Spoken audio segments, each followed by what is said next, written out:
Let's begin our discussion on stress.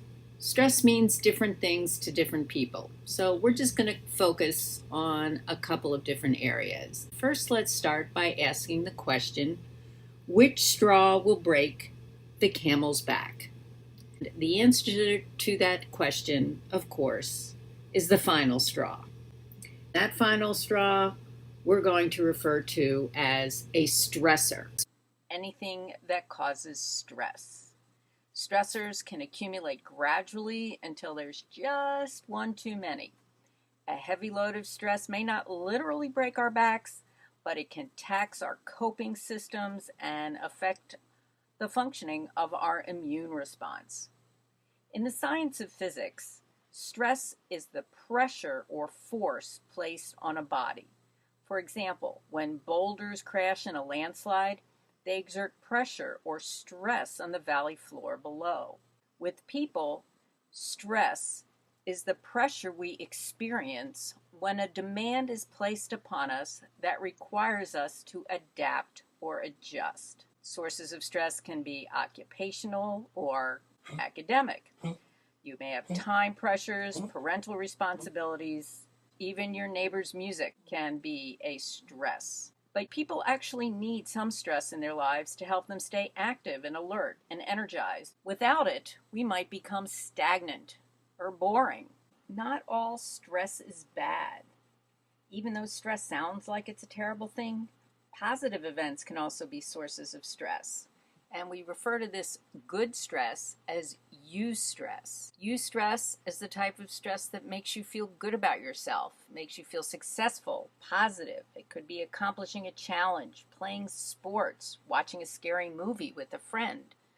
If we look at this, whatever this is on the left, this is a thing that has no stress, nothing, no positive stress, no negative stress. It's just lethargic, boring, dull, and unenthusiastic. We have positive stress that makes us adjust and adapt and helps us learn how to cope. Then we have distress, or the negative or bad type of stress. This is the kind that over time can affect our ability to adjust and can lead to health problems. Even people who are the most resilient and are able to bounce back in the face of stressful situations can eventually fall under the strain of chronic or prolonged stress. These are a number of different sources of stress that can be found in our lives. Look what's up here at the top: money. And a chart of how different people handle stress. Listening to music seems to be a big one. Let's talk about the stress response. This is what helps your body respond to an immediate crisis or emergency. Actually, I should say imminent crisis, because it can be real or perceived. And what it does is it prepares your body to fight or flee. Let's look at how we have evolved over the millennium. On the left, Paleolithic man, millions of years ago, DNA was evolving to help deal with this type of stress, to run, to fight. 10,000 years ago, the stresses were different, but our DNA still had the same type of response, whether it's running from mastodons or preparing your crops to save your family from a storm or from neighboring enemies. Today, we're not running from mastodons or clearing our fields in a rush or running away or fighting enemies, unless you want to call sitting at the computer your enemy. And yet we still have the same DNA, and we actually still have the same type of stress response. That stress response called the General Adaptation Syndrome. One of your assignments for this section is to read the article on Blackboard. The alarm phase is when the body is physically and psychologically responding to the stress. The resistance or adaptation stage is the body's attempt to renew energy, to repair damage, and the goal of the resistance stage is to restore homeostasis or balance. This exhaustion phase is when resources, we're talking about energy resources, psychological resources, have been depleted. If this exhaustion phase persists, it can lead to stress-related disorders, but hopefully the person is able to restore balance or homeostasis and recover. I love this slide, and I also want to go over this one in class. It's just kind of fun. It shows you the different responses our body has to stress, being sedentary workers and not hunter-gatherers, what the effect of those responses are. A stressful experience activates what's called the autonomic nervous system. The autonomic nervous system, well, you know what? Before we discuss the autonomic nervous system, I'd like to briefly review our nervous system. Don't be freaking out as you look at this. I'll tell you what you need to know. But starting at the top, the nervous system, one of the many different systems in our body, including digestive system and one we'll talk about later on in the semester called the cardiovascular system.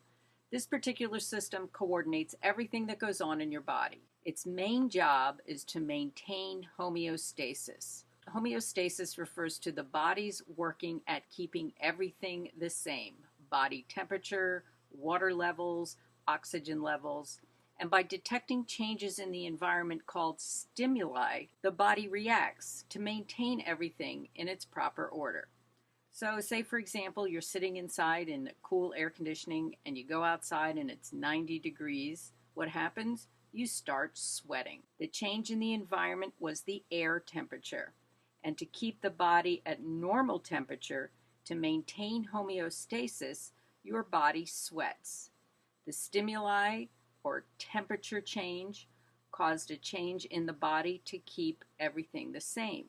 Your body doesn't want to overheat because it can result in heat stroke and heat exhaustion. So your response to maintain homeostasis is sweating. Our nervous system coordinates two divisions: the central nervous system, which is made up of the spine and the brain, and it's found in the center of our body, and the peripheral nervous system, made up of the nerves outside the central nervous system. And there are two groups that make up the peripheral nervous system, what's called the somatic or voluntary nervous system, and the autonomic or involuntary nervous system, the ones we don't want to have to think about, like breathing, sending nerve impulses to take our hand off a burning stove. Those are involuntary activities. And those are the parts of the nervous system involved in the stress response. Now we can go on to talk about the physiology of stress, or how our body responds to stress. The two branches of the autonomic nervous system involved in controlling our body's involuntary activities are the parasympathetic nervous system and the sympathetic nervous system. The parasympathetic nervous system is in control during a relaxed state. It's involved in body processes like digestion, nerve impulse transmission, and helps conserve and replenish our body's energy after it's been responding to a particular stress. The sympathetic nervous system is what's in control during that stressful state. It's activated during the alarm phase of the general adaptation syndrome.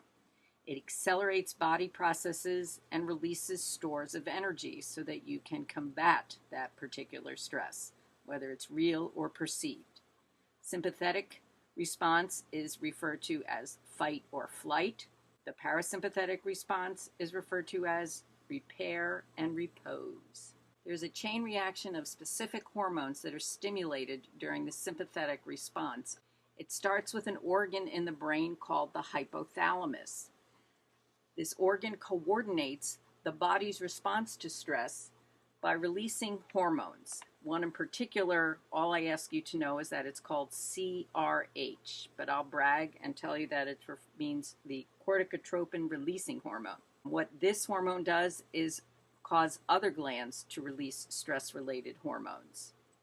It sends a message to the pituitary gland to release a hormone called ACTH, and that sends a message to the adrenal medulla, which sits on the kidneys, to release adrenaline and noradrenaline, also known as epinephrine and norepinephrine. This is referred to the HPA axis: hypothalamus, pituitary, and adrenal medulla.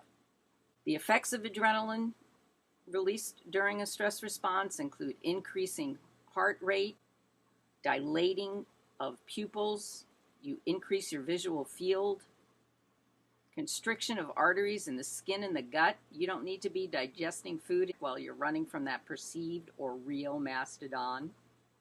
Dilating arteries in the leg muscles so that you can have more blood flow to those muscles and you're able to run.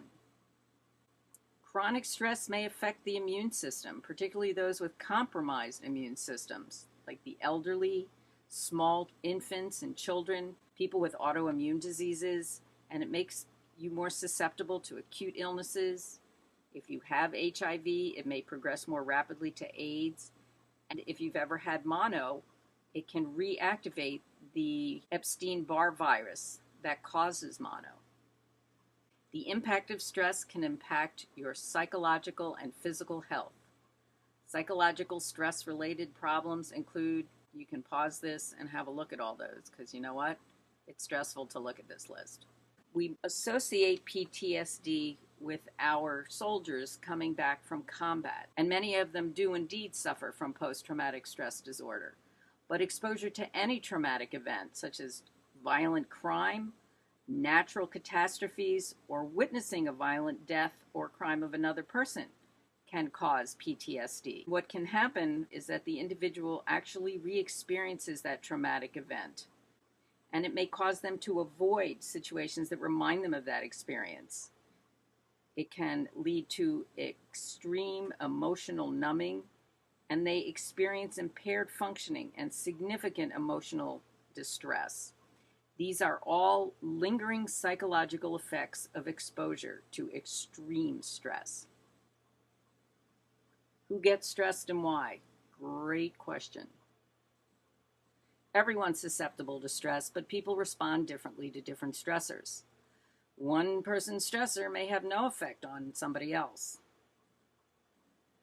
There are different factors that affect the stress response that include personality type, type A and type B personality, mental and physical wellness. You feel more vulnerable when you don't feel well, and previous adverse experiences. Once that stressful situation is over, the relaxation response can kick in. And this involves the parasympathetic branch of the nervous system, the repair and repose, to reverse and deactivate stress. The relaxation response goal is to restore homeostasis or calm. A stress response that occurs repeatedly or without sufficient relaxation response can cause significant health problems. What are some stress reduction strategies? I'll just give you a few and you can share yours with me. Exercise, nutrition, relaxation techniques like deep breathing, hypnotherapy, having a good social support system, time management, and adequate sleep can act as a buffer to help you with coping with stress. However, inadequate sleep can add to one's stress. One study suggests that 10% of adults suffer from persistent insomnia. I hate that.